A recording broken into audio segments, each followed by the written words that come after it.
자, 그래서 3장이 어떻게 되느냐? 3장에서 이 점점점 사울의 집과 다윗의 집 사이의 전쟁에서 다윗이 강해지고 사울의 집은 점점 약해져 가고 있다. 이게 이제 결국 사울의 가문의 미래를 암시하는 말씀이죠. 사울의 집은 약해져 가고 있다. 다윗이 이제 헤브론에서 아들을 낳았음에 맏아들은 암논이었고 이스라엘 여인 아히노함의 소생이었고 둘째는 길라압인데 이자는 아비가일의 소생이었고 셋째는 압살롬인데 그슬 왕 달메의 딸 마아가의 아들이었고 넷째는 아도니아인데 이는 학깃의 아들이었고 자 다섯째는 스바디아라 이 스바디아는 아비달의 아들이었고 여섯째는 이드람이라 이는 다윗의 아내 에글라의 소생이었다. 다윗이 헤브론에서 낳은 자들이었다. 다윗이 헤브론에서 낳은 자들.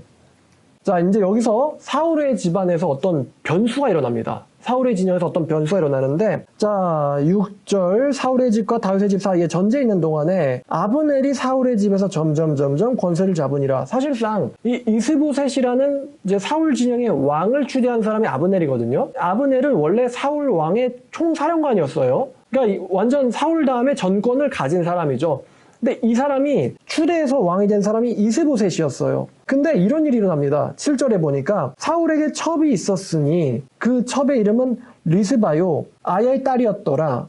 자, 이스보셋이 아브넬에게 이르되 네가 어찌하여 내 아버지의 첩과 통관하였느냐라는 말을 합니다. 그러니까 이스보셋은 왕이죠. 이 사울 지정의 왕이 총사령관인 아브넬에게 이렇게 말해요.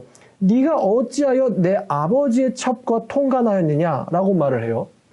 이 일 때문에 이스보셋의 진영이 완전히 망하는 일이 일어납니다. 여러분 좀 사건이 정리가 되세요? 이 죽은 왕에게 첩이 있었는데 그 첩의 이름이 리스바였고 이 첩과 총사령관인 아브넬이 서로 관계를 맺었다는 거예요. 그러자 그 사울의 아들이었던 이스보셋이 어찌하여 총사령관인 네가 내 아버지의 첩과 통관했느냐라고 이제 화를 내는 거예요. 상황이 지금 이렇습니다. 자, 그럼 이 리스바란 여자는 사울의 죽음으로 인해서 이 여자는 미망인이 된 거죠. 아브넬은 사울의 숙부인 넬의 아들이라고 성경 말해요. 사울과는 삼촌 관계고요. 이스보셋과는 사촌 사이가 됩니다. 그러니까 또 이렇게 혈통으로 묶여 있어요. 아까 다윗과 그의 총사령관인 요압도 사촌 관계잖아요. 다윗의 여동생의 아들이니 말이죠. 이제 우리가 여기서 고민을 해야 되는데 이 아브넬이라는 사람이 아브넬이라는 군대 총사령관이 왜 사울의 첩인 리스바를 취했을까? 여기에 대해서 이제 두 가지 정도의 의견이 갈립니다. 죽은 왕의 아내를 취한다. 자기 아내로 삼는다는 게 정치적으로 어떤 의미가 있을까요, 여러분? 한번 생각해 보세요. 죽은 왕의 아내를 내가 취한다. 라는 게 정치적으로 어떤 의미가 있을까? 그럼 그 사람은 사실은 왕권을 노리는 거 아닐까라는 이제 추측을 가능하게 하죠. 이 책갈피하고 열왕기상 2장 21절을 가면은 다윗의 아들 중에 하나인 아도니아가 아버지의 마지막 여자를 달라라고 왕비인 밧세바한테 얘기하는 거예요. 17절, 2장 17절을 보니까 이 아도니아가 뭐라고 말하냐면은 솔로몬 왕에게 말씀하여 그가 수넴 여자 아비삭을 내게 주어 아내를 삼게 하소서. 솔로몬 왕은 엄마인 당신의 청을 거절하지 아니하리이다. 그래서 밧세바가 좋아. 내가 너를 위하여 솔로몬에게 말해줄게. 자, 밧세바가 이 아도니아를 위하여 말하려고 솔로몬 왕에게 이르니 솔로몬이 이제 자기 엄마니까 일어나 영접하여 절한 후에 다시 왕좌에 앉고 그의 어머니를 위하여 자리를 베푸니 그가 그의 오른쪽에 앉은지라. 밧세바가 이르되 내가 한 가지 작은 일을 왕께 구하오니 내 청을 거절하지 마옵소서. 솔로몬 왕이 대답하되 내 어머니여 구하소서. 내가 어머니 청을 거절하지 아니하리이다. 그랬더니 놀랄만한 이야기를 하는데 청하건대 수넴 여자 아비삭을 왕의 형 아도니아에게 주어 아내로 삼게 하소서. 그랬더니 솔로몬은 똑똑하잖아요. 머리가 돌아간 거예요. 머리가 딱 돌아가가지고 이제 이렇게 생각을 하는 거예요. 솔로몬 왕이 어머니에 대답하되 어찌하여 아도니를 위하여 수넴 여자 아비삭만 구하는 겁니까? 그런 나의 형이 오니 그를 위하여 왕권도 구하시고 또 제사장 아비아달과 수리 아들 요압을 위해서도 구해보시지요. 그러니까 지금 솔로몬은 굉장히 화가 났는데 지금 아도니아가 아비삭을 달라고 한 게 단순히 아비삭이란 여자가 이뻐서 그런 건 아니에요. 아비삭의 남편이 된다는 건 사실은 내가 왕이 되겠다는 거거든요. 왕은 내가 돼야 돼라는 이 흑심이 나타난 거예요. 흑심. 자, 그래서 일반적으로는 죽은 왕의 아내를 취한다는 것이 왕권 탈취를 암시하는 사건이에요. 첫 번째 해석은 그러니까 이 아브넬이라고 하는 사울의 총사령관이 사실은 왕이 되고 싶어 했다라고 보는 해석이 있어요. 그러면 이스보셋 말이죠. 이스보셋은 이제 아버지의 애첩인 리스바랑 결혼을 하는 가능성도 생각해 볼 수 있거든요. 그러니까 아들인 내가 아버지의 첩을 취하는 거를 생각할 수도 있는데 뭐 고대니까 그러려니 하세요. 현대가 아닙니다. 고대예요. 자, 22장 30절을 보니까 신명기 사람은 그의 아버지의 아내를 취하여 아버지의 하체를 드러내지 말지니라 라는 말이 있는데 여기서 아버지의 아내란 자기 엄마를 말하는 게 아니고요. 아버지의 다른 부인을 말하는 겁니다. 그러니까 아버지가 사랑했던 다른 여자를 취하지 말라는 거예요. 하나님께서는. 그거는 아버지의 하체를 드러내는 것과 마찬가지다. 그러니 그리하지 말라는 거예요. 그러니까 사울 왕의 아들인 이스보셋은 아버지의 첩이었던 리스바를 취하는 것이 사실은 불가능합니다.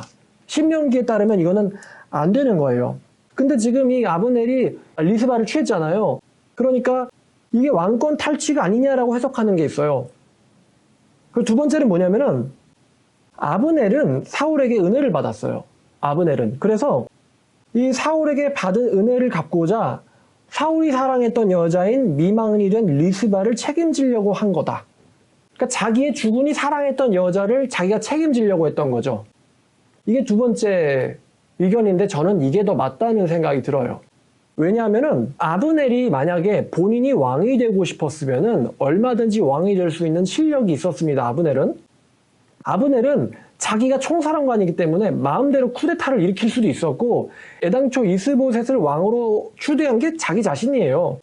그러면 이 아브넬의 관심은 자기가 왕이 되는 데 있는 게 아니고 오히려 그냥 왕에게 입은 은혜를 베푸는 데에 있었던 것 같아요. 그리고 이스바를 취하는 게 아브넬에게는 전혀 왕권 탈취랑은 관련이 없는 일이었을 겁니다.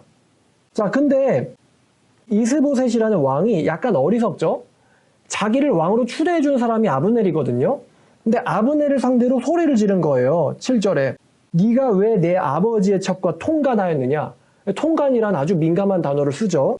여기에 대해서 좀 설명하면은 리스바는 미망인이 되었기 때문에 간통 혹은 통간이 성립하지 않습니다. 그러니까 왜 그럼 이런 단어를 썼느냐? 이거예요. 이스보셋이 너 지금 내 왕위가 탐나냐? 라는 거예요.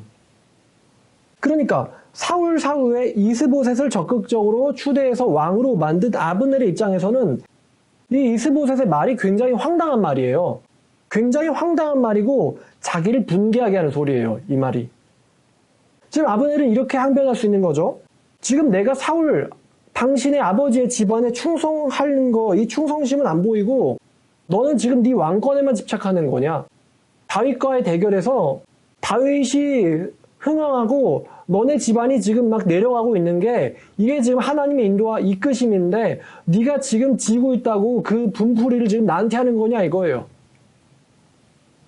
나는 너를 섬기려고 했는데 너의 아버지를 봐서 8절에 보니까 아브넬, 총사령관 아브넬 이렇게 말합니다. 이스보셋의 말을 듣고 매우 분하게 여겼다고 합니다. 지금 너 완전 잘못 짚었다는 거죠. 너 사람 잘못 봤어 이거예요. 이르되 내가 유다의 개머리냐. 말을 좀 막 하는 거죠. 내가 오늘 당신의 아버지 사울의 집과 그의 형제와 그의 친구에게 은혜를 베풀어 당신을 다윗의 손에 내주지 아니하였거늘 당신이 오늘 이 여인에게 대한 허물을 내게 돌리는도다. 너 지금 책임 전가하지 마. 네가 정치 못해서 이렇게 된 거잖아 라고 이야기하는 거예요. 그러면서 무슨 말 하냐면 여호와께서 다윗에게 맹세하신 대로 지금 아브넬이 참 특이한 말 하거든요. 이스보셋의 총사령관인 이 아브넬이 이렇게 말해요. 여호와께서 다윗에게 맹세하신 대로 내가 이루게 하지 아니하면 하나님이 나 아브넬에게 벌 위에 벌을 내리심이 마땅하니라. 이거죠. 난 더 이상 이제 너를 섬기지 않겠다는 거예요.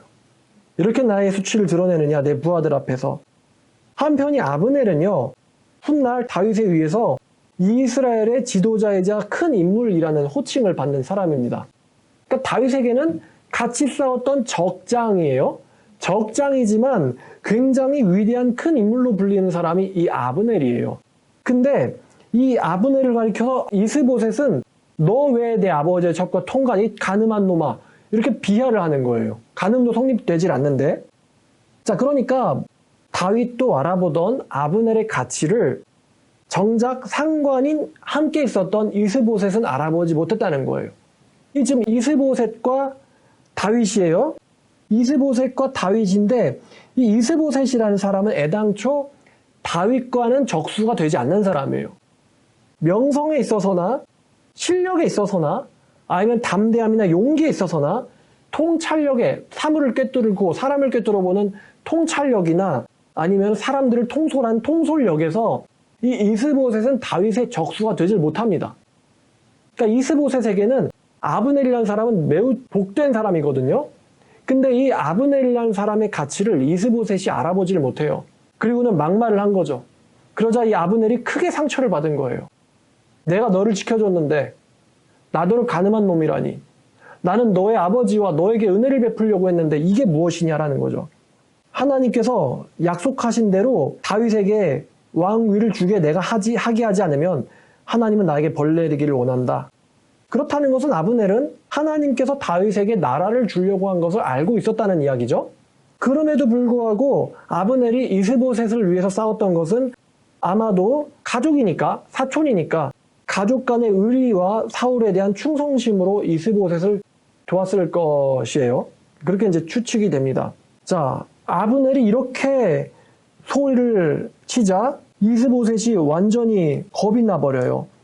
그 맹세, 10절, 그 맹세는 곧 이 나라를 사울의 집에서 다윗에게 옮겨서 그의 왕위를 단에서 브엘세바까지 이스라엘과 유다에 세우리라 하신 것이니라 하매 이스보셋이 아브넬을 두려워하여 감히 한마디도 대답하지 못하였더라. 다윗 같은 경우는 단신으로 골리앗을 죽인 사람이었죠.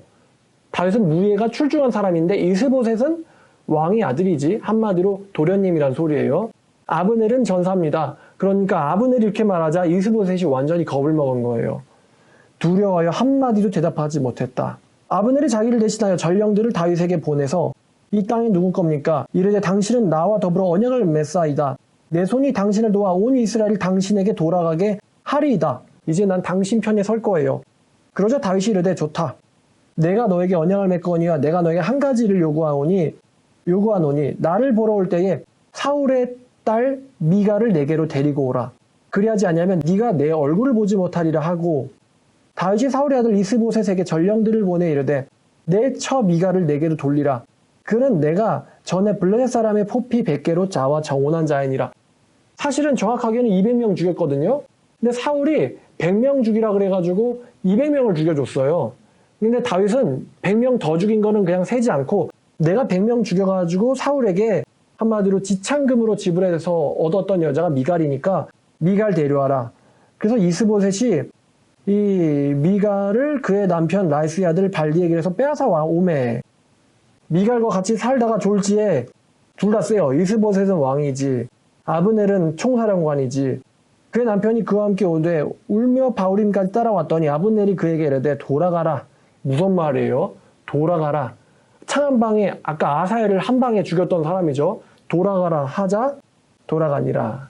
불쌍하다. 그죠? 아브넬이 이스라엘 장로들에게 말하 이르되 너희가 여러 번 다윗을 너희 임금으로 세우기를 구하였으니 이제 그렇게 해라. 여호와께서 이미 다윗에 대하여 말씀하시기를 내가 내 종 다윗의 손으로 내 백성 이스라엘을 구원하려 블레셋 사람의 손과 모든 대적의 손에서 벗어나게 하리라 하셨습니다. 하고는 아브넬이 또 베냐민 사람의 귀에 말하기를 베냐민은 사울이 베냐민 지파죠. 그러니까 이제 이스라엘 사람들보다도 이 베냐민 지파가 훨씬 더 이 사울의 집안에 더 밀접하죠. 베냐민 사람들이.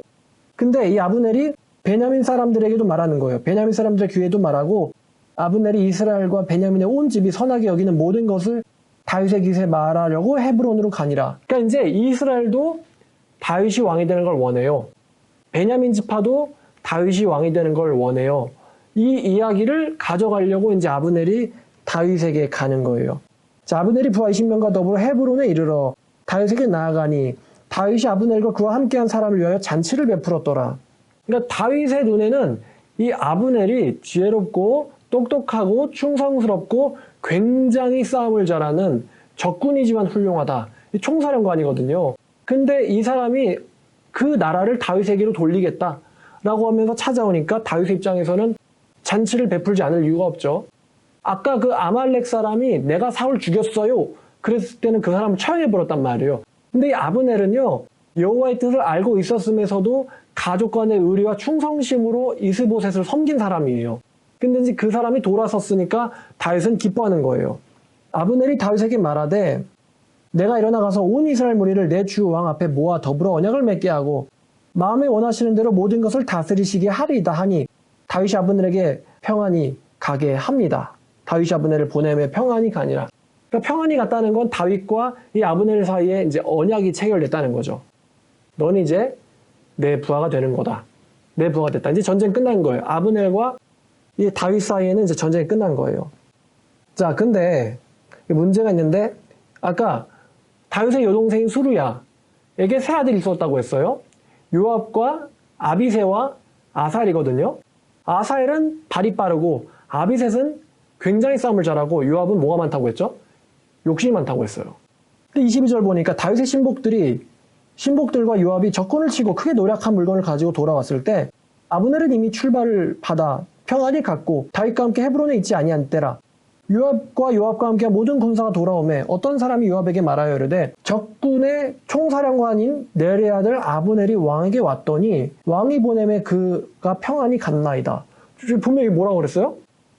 너의 주군인 다윗에게 적군의 총사령관인 아브넬이 왔는데 다윗 왕이 아브넬을 평안히 보냈다. 그러면은 이 아브넬과 다윗이 동맹을 했으니까 그러면 이 아브넬과 요압도 당연히 동맹한 사이가 되겠죠. 근데 요압이 화가 나요. 왕에게 나아가 이르되 어찌하심이니까 아브넬이 왕에게 나아왔거늘 어찌할 그를 보내 잘 가게 하셨나이까. 왕도 하시려니와 넬의 아들 아브넬이 온 것은 왕을 속임이라. 그가 왕의 출입을 알고는 왕이 하시는 모든 것을 알려 함이니이다. 한마디로 걔 정탐하러 왔어요. 왜 평안히 보낸 거예요? 여기까지 얘기했고 이에 요압이 다윗에게서 나와 이제 다윗은 몰라요. 다윗에게서 나와 전령들을 보내 아브넬을 쫓아가게 했더니 그러니까 다윗도 보통 사람은 아니거든요.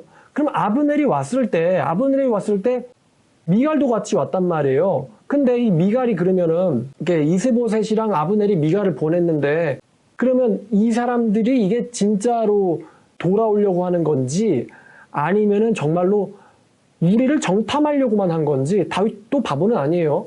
지금 내 나라는 아니지만 이스라엘 지파들과 사울의 가족인 이 베냐민 지파의 분위기가 나 다윗을 왕으로 추대하기를 원한다는 것을 다윗은 알고 있어요. 그리고 그 이야기를 아브넬이 전달을 한 거예요. 이제 네가 원하는 대로 하겠다. 이스보셋은 왕그릇이 되질 못한다. 근데 요압이 지금 말도 안 되는 말 하고 있는 거거든요. 걔가 통수 치려고 온 거예요. 근데 다윗은 사람을 잘 다스리는 사람이니까 아브넬의 진심을 알고 있단 말이에요. 그러니까 무슨 소리? 요압을 상대로는 부정은 안 하는 거죠. 무슨 소리야? 아브넬은 진심으로 나에게 돌아왔는데 대답을 안 한 거예요. 근데 총사령관이 요압이 마음대로 다윗 왕도 허락하지 않은 명령을 자기 직속부한테 내립니다. 뭐라고 하냐면은 자 요압이 다윗에게 나와 전령들을 보내 아브넬을 쫓아가게 했더니 자 시라 우물가에서 그를 데리고 돌아왔으나 그러니까 아마도 다윗 왕이 뭔가 할 말이 더 있대요 해가지고 아브넬을 멈추게 한 것 같아요. 아브넬이 헤브론으로 돌아오매 요압이 더불어서 뭔가를 말하려는 듯 그를 데리고 성문 안으로 들어가서 거기서 아브넬의 배를 찔러 죽이니 매우 비겁한 행동이죠. 찔러 죽임이 여기 이제 이유가 나오는데 이는 그가 자기의 동생 아살의 피로 말미암음이었더라. 네가 내 동생 죽인 놈이잖아. 그러니까 너랑 나는 죽었다 깨나도 동맹할 수 없고 사이좋게 지낼 수 없어 이거예요. 그러니까 차라리 너 칼을 뽑아라. 이러면 정정당당한데 요압은 그렇게 싸움을 잘하는 사람은 아닌 것 같아요. 칼을 뽑아라라고 말하지 않고 뭔가 얘기하는 척하면서 암살을 해버렸어요. 그렇다는 것은 이 요압도 자기 행동이 떳떳하지 않음을 본인이 알고 있다는 거죠. 떳떳하지 않으니까 그냥 급습을 한 거지. 급습을. 아마도 이 아브넬이 칼을 뽑아버리면은 요압이 맞서 싸우기에는 좀 벅찬 사람이란 말이에요. 자기 동생을 한 방에 죽였던 사람이니까. 그 후에 다윗이 이거를 듣고는 이르되 넬의 아들 아브넬의 피에 대하여 나와 내 나라는 여호와 앞에 영원히 무죄하다. 지금 다윗은 여호와의 이 보복하심, 여호와의 복수하심을 두려워하고 있어요. 이 아브넬이 죽은 것은 나랑 내 나라는 관계가 없다는 거예요. 관계가 없으니 그 죄는 요압의 머리와 그의 아버지의 온 집으로 돌아갈지어다. 요압의 지에선 백탁병자나 나병환자나 지팡이를 의지하는 자나 칼에 죽는 자나 양식이 떨어진 자가 끊어지지 아니할지로다. 같은 편이긴 하지만 요압이 하는 거를 난 몰랐어요 라는 거죠. 그래서 아브넬을 죽인 것은 그가 기본 전쟁에서 자기 동생 아사를 죽였다는 거예요. 다윗이 요압과 및 자기와 함께 있는 모든 백성에게 이르되 너희는 옷을 찢고 굵은 배를 띠고 아브넬 앞에서 애도하라 하니라. 다윗 왕이 상류를 따라가 아브넬을 헤브론에 장사하고 아브넬의 무덤에서 왕의 소리를 높여 열고 백성도 다 오니라. 다윗 참 훌륭하죠? 적장을 위해서 오는 거예요. 왕이 아브넬을 위하여 애가를 지어 이르되 아브넬의 죽음이 어찌하여 미련한 자의 죽음 같은고. 미련한 자의 죽음 같은고. 다시 말하면 왜 요압을 조심하지 않았느냐. 이 어리석은 녀석아. 요압이 너를 조용히 만나자고 했을 때 뭔가 있는 줄 알아야지. 그리고 또 네 손이 결박하지 않았고 네 발이 착고에 채이지 않았거늘 불의한 자식이 앞에 엎드려진 같이 내가 엎드려졌도다. 무슨 얘기냐면 요압은 불의하다는 거예요. 요압은 불의하다. 온 백성이 다시 그를 슬퍼하며 우니라. 석양의 뭇 백성이 나와 다윗에게 음식을 권하니 다윗이 맹세하여 이르되 내가 해지기 전에 떡이나 다른 모든 것을 맛보면 하나님이 내게 벌레를 심히 마땅하니라 한매 온 백성이 보고 기뻐하며 왕이 무슨 일을 하든지 무리하다 기뻐하므로 이날에야 온 백성과 이스라엘이 네리의 아들 아브넬이 죽은 것은 왕이 한 일이 아님을 온 백성이 알았다고 해요. 왕이 그의 신복에게 이르되 오늘 이스라엘의 지도자요 큰 인물이 죽은 것을 알지 못하느냐. 내가 기름 부음 받은 왕이 되었으나 오늘 약하여서 수르의 아들인 이 사람들을 제어하기가 너무 어려우니 내가 왕이지만 내 신하들이 통제가 안 된다는 거예요. 이 사람들을 제어하기가 매우 어려우니 여호와께서는 악행한 자에게 그 악한 대로 갚으실지로다 하니라. 자, 오늘 여기까지입니다. 다윗이 이 아브넬이 죽고 나서 금식을 해요. 그러면서 이스라엘의 영웅이 오늘 죽었다. 이스라엘의 큰 별이 떨어졌다. 그러면서 하나님께서는 악한 대로 갚으실 거다라고 예언을 하죠. 훗날 이 요압은요 솔로몬의 명에 의해서 솔로몬의 군사령관 브나야에 의해서 살해당합니다. 그러니까 처형당해요. 처형. 근데 처형당한 이유가 이러한데 이 요압이요 솔로몬을 따르지 않고 이 엉뚱한 왕을 따라가요. 열왕기상 2장을 보면 한마디로 반역죄를 쓰게 된 거죠. 자, 2장 5절입니다. 왕상. 자, 수리 아들 요압이 내게 행한 일, 곧 이스라엘 군대 두 사령관 네리 아들 아브넬과 예델의 아들 아마사에게 행한 일을 네가 알거니와 그가 그들을 죽여 태평시대에 전쟁의 피를 흘리고 전쟁의 피를 자기 허리에 띤 띠와 발에 신은 신에 묻혔으니 네 지혜대로 행하여 그의 백발이 평안히 수월에 내려가지 못하게 하라라고 다윗이 솔로몬에게 말을 해요. 그러니까 지금 전쟁 끝나가지고 동맹했는데 동맹한 사람을 죽여버렸으니 이거는 전쟁이 아니고 살인이거든요. 이건 전쟁이 아니고 살인이다. 그러니까 이 살인자를 평안히 죽지 못하게 해라. 그래서 다윗이 명한 대로 34절을 보니까 32절을 보니까요. 32절 여호와께서 요압의 피를 그의 머리를 돌려보내실 것은 그가 자기보다 위롭고 선한 두 사람을 쳤음이니 곧 이스라엘의 사령관 네리 아들 아브넬과 유다 군사령관 예델의 아들 아마사를 칼로 죽였음이라. 이 일을 내 아버지 다윗은 알지 못하였나이다. 이렇게 해서 결국에는 이제 처형당하여. 처형. 한 구절 더 보죠. 창세기 9장입니다. 9장 5절과 6절. 자, 창세기에서 하나님께서 노아를 통해서 이 말씀을 주시는데, 자, 4절, 5절, 6절을 보니까, 그러나 고기에 생명되는 피째 먹지 말 것이라. 5절, 내가 반드시 너희의 피, 곧 너희의 생명의 피를 찾으리니, 짐승이면 짐승에게서, 사람이나 사람의 형제면 그에게서 그의 생명을 찾으리라. 다른 사람의 피를 흘리면 그 사람의 피도 흘릴 것이니 이는 하나님이 자기 형상대로 사람을 지으셨음이라. 자, 그러니까 무죄한 사람의 피를 흘리면은 그 자는 반드시 죽게 될 것이니, 자, 5절에 보니까 내가 그의 생명을 찾겠다. 하나님께서 무죄한 자를 죽인 자를 결코 용서하지 않겠다라고 약속하셨어요. 하나님께서. 그러니까 무죄한 죄인의 죄값을 누가 갚는다는 거죠? 사람이 용서해도 하나님이 용서하지 않는다는 거예요. 무죄한 자의 피를 흘리면 내가 그 피값을 찾으리니 라고 이제 말씀하셨어요. 자, 그럼 이제 마지막 적용합시다. 자, 오늘 말씀의 핵심 주제가 뭐냐면은 두 가지예요. 첫 번째는 사람을 못 알아본 죄입니다. 요거는 첫 번째로 이스보셋에게 해당해요. 이스보셋은 자기는 사실 다윗이랑 대적할 그릇이 안 됩니다. 근데 그것도 모르고 그냥 왕위에 앉아버렸어요. 그리고 자기의 부하인 아브넬도 못 알아봅니다. 아브넬의 가치를 못 알아봐요. 심지어 적장이라고 할 수 있겠죠. 다윗도 아브넬을 굉장히 높이 평가하는데 이스보셋은 그냥 아브넬을 반란을 꿈꾸는 자, 통관하는 놈 정도로 비하를 해버립니다. 그러니까 사람을 못 알아본 죄로 이스보셋은 결국에는 죽임을 당하게 됩니다. 나중에. 그리고 사필귀정, 두 번째 주제는 바로 사필귀정이에요. 사필귀정. 모든 것은 정의대로 돌아간다는 거예요. 이 무지한 자의 피를 흘린 이 요압은 나중에 자기가 살해한 것처럼 본인도 처형당합니다. 아주 먼 시간이 지나지만 정말 먼 시간이 지나요. 다윗이 40년을 통치하는데 40년 전에 저지른 살인죄, 요즘 살인죄의 공소시효가 몇 년인가 한 10년 되나요? 아주 먼 시간 전에 저지른 살인죄가 이 요압을 찾아간 거예요. 그러니까 요압이 남을 죽였지만 그 죄가 사라진 게 아니고 그 죄가 요압을 찾아와가지고 요압도 살해를 당해요. 40년이 지나도. 아말렉 사람이면서 사울의 죽음을 보고했던 이 보고자는 어땠습니까? 거짓말했다가 죽어요. 지가 사울을 안 죽였는데 사울을 내가 죽였다고 말하면 상을 받겠지? 거짓말했다 죽어요. 이스보셋은 말 한마디 잘못해가지고 망합니다. 이스보셋은. 말 한마디가 참 중요해요. 아브넬은 잘못 안 했는데 억울하게 살해당해요.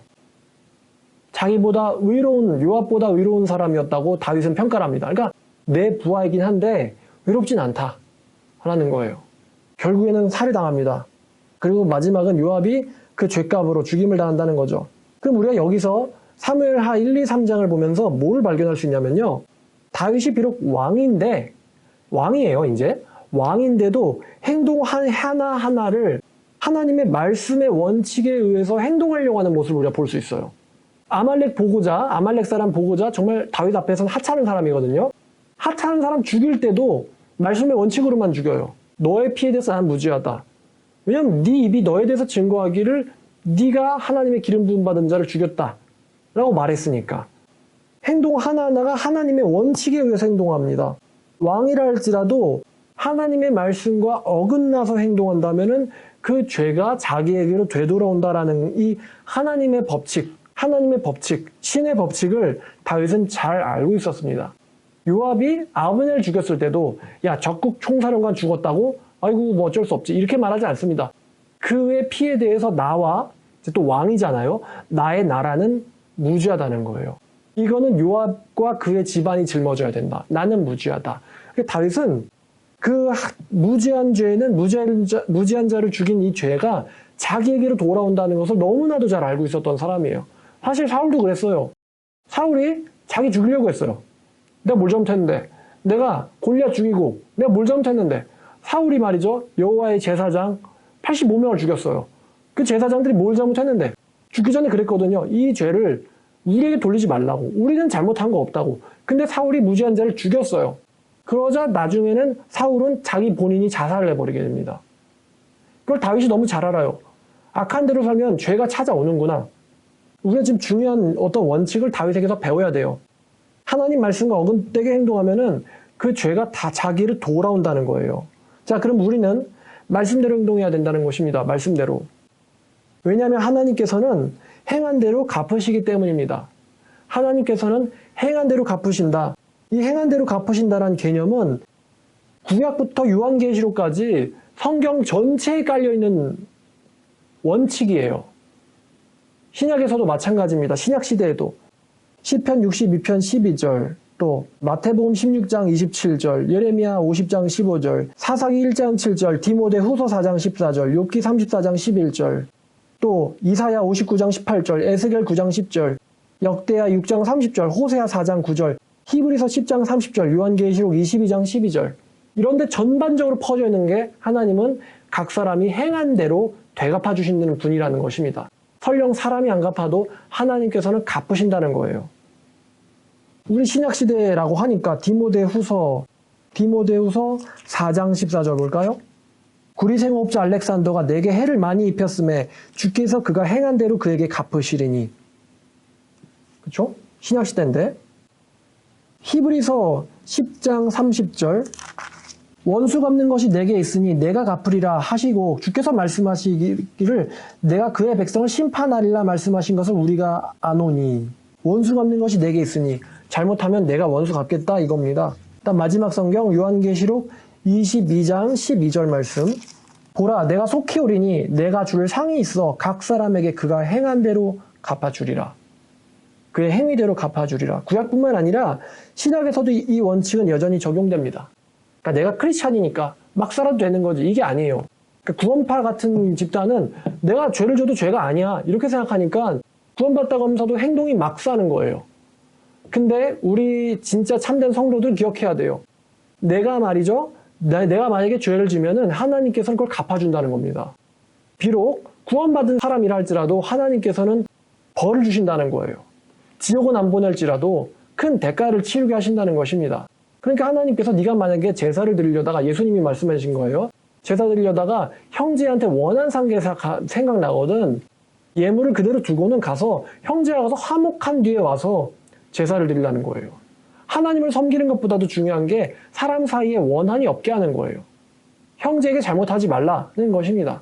행한 대로 갚아주리라. 자, 오늘 이렇게 중요한 어떤 신약 시대의 원칙, 신의 법칙에 대해서 알아봤어요. 사필귀정이었습니다. 자, 기도하겠습니다. 하나님 아버지, 오늘 사람을 잘 못 알아본 죄, 그리고 행한 대로 갚으리라라는 주제에 대해서 말씀 나눴습니다. 아버지, 비록 이스보셋이 왕이 되었지만 현명하지 못했고 정말 유능한 부하 이 아브넬을 데리고 있었으면서도 사람 알아보지 못하여 말을 함부로 하였고, 또 다윗의 신하 중에 요압이 함부로 행동하여서 자기의 원한에 따라서 왕의 명령도 없이 마음대로 살인을 저지르는 모습을 우리가 보고 이것이 악하게 돌아갔다는 것을 우리가 보았습니다. 아버지, 우리가 살면서 정말 많은 사람들이 우리 삶을 지나갑니다. 우리가 비록 뛰어나지 못할지라도 우리 옆에 아브넬과 같은 사람이 지나갈 수가 있고, 또 우리가 비록 하나님의 사람일지라도 우리가 가끔씩은 또 하나님의 말씀에 어긋나서 행동할 때가 있습니다. 아버지, 오늘 말씀 잘 배웠으니 하나님께서 주시는 이 중요한 사람들을 잘 깨달아 보고 또 그를 잘 대접하게 하시고 사람을 잘 대접하게 하시고 또 우리가 하나님의 말씀의 원칙에 따라서 살 수 있도록 주님께서 우리가 말씀으로 살아가는 그 힘을 주시기를 원합니다. 감사드리며 예수님의 이름으로 기도드렸습니다. 아멘.